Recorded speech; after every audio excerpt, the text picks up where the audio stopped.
Okay, let's just jump right into this. Imagine a vision of the cosmos that is completely absolute, a reality where the lines between ultimate justice and ultimate destruction are drawn in literal cosmic ink. Today we're decoding a deeply vivid ancient text, and it's all centered on one monumental seat of power, the Chosen One's glorious throne. We're unpacking what this source material describes as the ultimate reckoning at the end of days. It's an explainer packed with intense mystery, profound consequences, and this staggering vision of a universe totally reorganized around one central figure. I mean, just listen to the gravity of this phrasing for a second. Preserved to the day of suffering and sorrow. Right out of the gate, this text establishes incredibly intense cosmic stakes. There is absolutely no ambiguity here.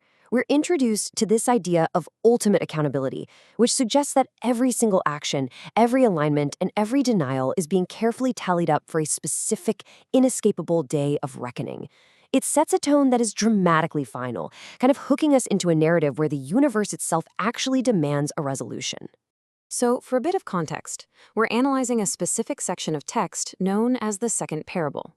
Now, the source material explicitly tells us that this parable concerns a very specific group of people, those who deny the name of the dwelling place of the holy and who deny the Lord of the spirits. By defining its subject so sharply, the text isn't just telling a story, right? It's outlining a universal law. It sets up this definitive framework of cause and effect, where recognizing or denying the ultimate cosmic authority has literal, universe-altering implications. And honestly, this builds a really heavy sense of foreboding as we look at the stark, unrelenting warnings laid out for these individuals. Part 1. The Fates of the Deniers.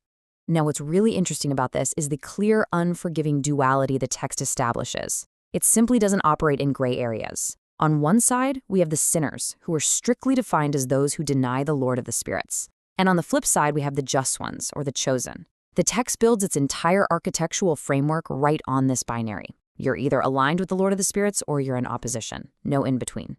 And the argument here is that the cosmos itself will eventually reorganize to reflect this absolute division.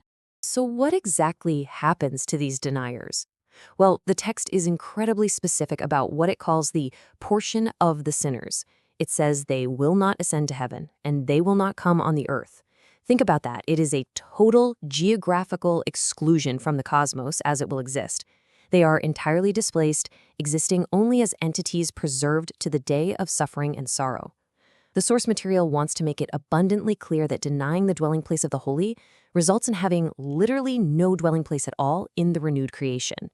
But you might be wondering, how is all of this decided? Who enforces this cosmic boundary? Well, that brings us to the climactic centerpiece of this text. Part 2, the Throne of Glory. This right here is the absolute core focus of the text. We have a supreme, central figure designated as the Chosen One, appointed to one singular, monumental purpose, sitting upon the glorious throne. From this seat of ultimate authority, the Chosen One is tasked with an almost unimaginable responsibility. They have to choose among the deeds and places of men, which the text explicitly notes are without number. I mean, just think about the sheer, unfathomable scale of that judgment. The Chosen One's glorious throne isn't just some passive symbol of power, it's an active, massive processing center for the totality of human action, sorting through the countless deeds of humanity to enact that strict duality we just talked about. And the source material describes this event with just incredible dramatic weight. It reads, "On that day, the Chosen One will sit upon the throne of glory and will choose among their deeds and places without number." This singular event, that day, acts as the dramatic axis of the entire text. Everything before it is anticipation, everything after it is consequence. And there's this fascinating psychological or spiritual effect that the text notes. It states that the spirits of the faithful will become strong in them when they finally see this Chosen One and those who have called upon the holy and glorious name.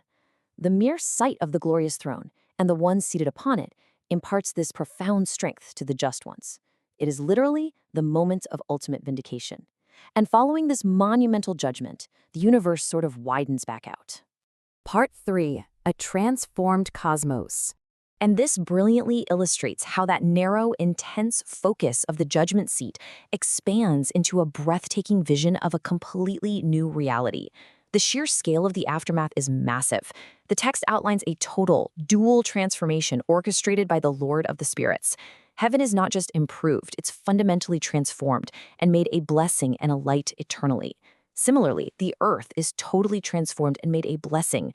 The Lord of the Spirits actually states, "I will cause my chosen one to dwell among them." So the presence of the chosen one, having executed judgment from the throne of glory, now serves as the anchor for this entirely renewed eternal cosmic architecture. So the crucial point to take away here is that this newly perfected earth is strictly, uncompromisingly exclusive. The text draws a very hard line. On one side, it's a designated dwelling for the chosen ones. On the other, the text explicitly declares that those who have committed sins and crimes will not step on it. They won't even touch the ground. The purification of the earth is so absolute that the presence of the deniers is fundamentally incompatible with its new state as a blessing. It's almost as if the physical reality of the earth itself is altered to just completely reject them. Which brings us to the ultimate resolution. And the contrast here is just absolute. The Lord of the Spirits declares that the just ones are satisfied with peace and are placed directly before him. It's the state of eternal, secure rest. But for the sinners, what awaits them is a final judgment before the Lord with a very specific, devastating outcome, that I may destroy them from the face of the earth. So that duality we started with reaches its ultimate final conclusion. You have eternal peace and presence for one group and total, literal erasure from the earth for the other. When we really look at how this ancient manuscript presents the Chosen One's glorious throne as this singular point of absolute, unflinching judgment that literally transforms the universe, we have to step back and ask ourselves, how does this ancient vision shape our understanding of humanity's eternal search for ultimate justice? Because this text, with its stark, unyielding lines of inclusion and destruction, speaks to a deeply rooted, almost universal desire. A desire for a world where wrongs are finally, undeniably righted, and where accountability is absolute.